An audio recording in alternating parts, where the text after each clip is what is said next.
Hello, my name is Willie Lindsay. Today I will present a Porter's Competitive Strategies presentation. The agenda is as presented.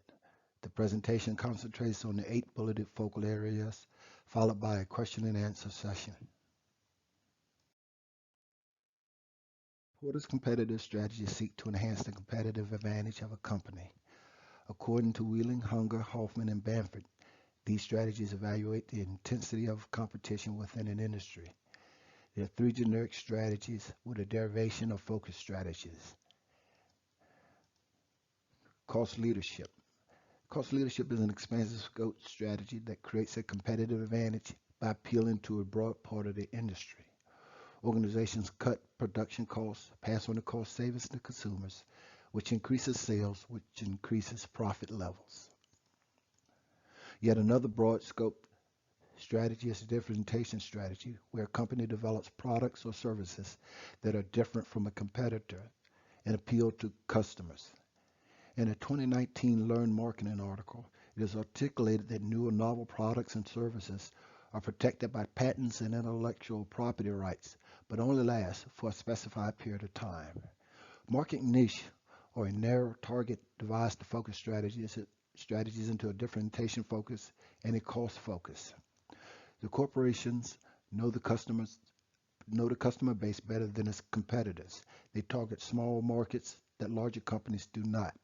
Differentiation-focused customers are willing to pay a premium fee for goods. Differentiation focus competed by using both low cost and differentiation, and focus low cost, competing not only through price, but by also selecting a small portion of the market to focus on. A cost leadership example is Netflix. Netflix leads the competition in on-demand digital content streaming. Paraphrasing Amelia Moore from 2019, the Netflix business model is in alignment with the cost leadership strategy to gain a competitive advantage. The approach is to minimize costs and selling prices. Netflix broadly acquires more customers in the online and entertainment market, which equals more customers.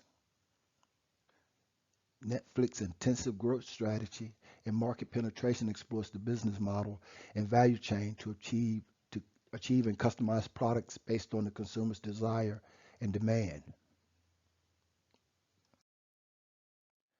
A differentiation example is that of the Lush Corporation. It developed a distinctive or differentiated retail format borrowed from the grocery industry. According to the Lush website, Lush products are handmade and vegetarian, which is significant in that there is no animal testing nor animal ingredients. The Lush Corporation operates knowing that customers value the social and corporate responsibility attributes. The Lush approach to sustainable practices aligns with the market trends of socially conscious consumers that are interested in conservation and sustainability. The customer base enjoys the customer experience owing to the progressive and innovative brand concept of Lush. Customers are also impressed by the Lush seamless experience for in-store shoppers, in addition to the tailored approach to the Lush retail strategy. Yet another differentiation aspect of Lush is the products display and the encouragement of customers to interact with the products, similar to a produce station or produce section in a supermarket.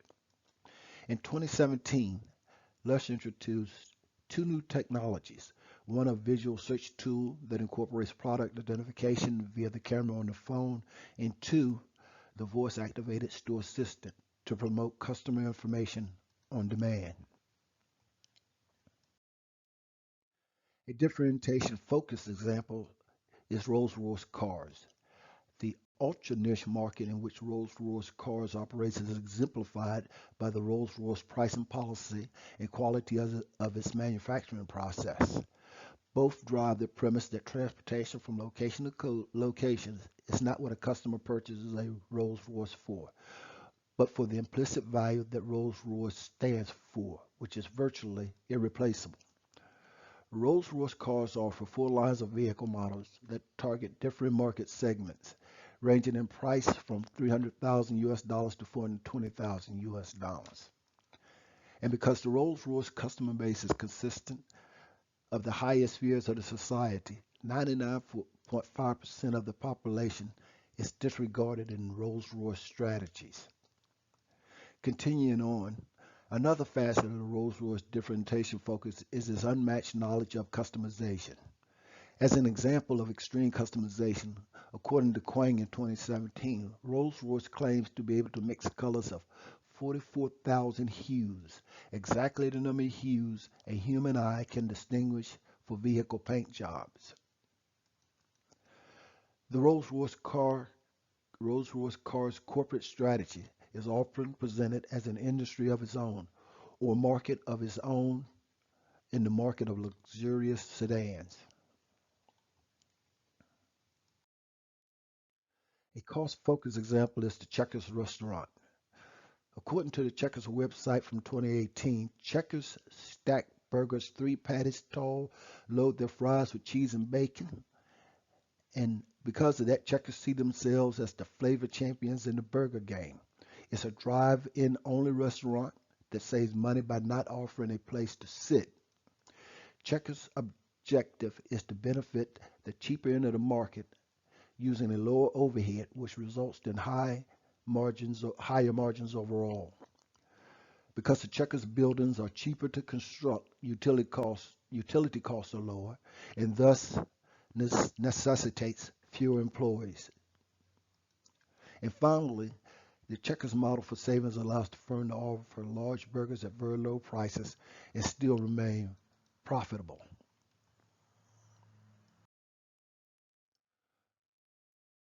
According to Mind Tools, the choice of generic strategies is a foundation for all other strategic decisions made. Porter's framework helps to get it right. It is a generic approach that is organizationally agnostic. It will fit any corporation in theory. Ultimately, the corporation needs to make a decision, so it's better informed by the answers to what the strategy platform may entail. Is the corporation lower cost centric, differentiated centric, or perhaps a niche market or narrow focus? Porter's model provided an adequate backdrop for all 4 companies selected in this presentation. Analysis of alternatives. Porter's competitive strategies are not without critics, noting that they are weakened by the lack of flexibility and specificity. More appropriate in today's corporate profile would be the use of hybrid strategies.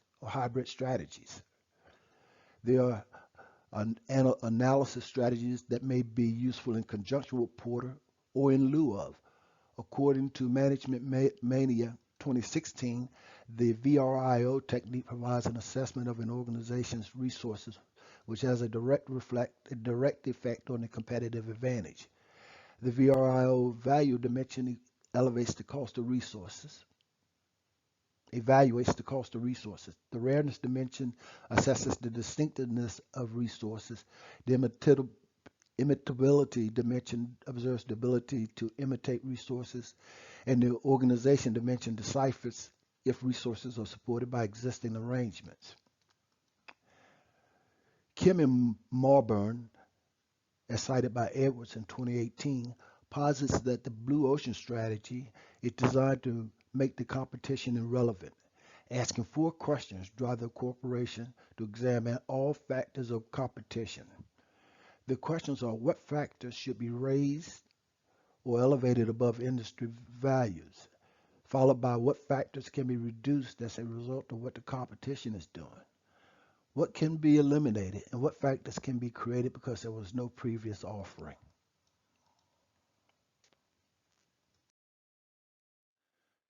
So in conclusion, to create a competitive advantage, businesses should review their strengths and pick the most appropriate strategy, cost leadership, differentiation, or focus.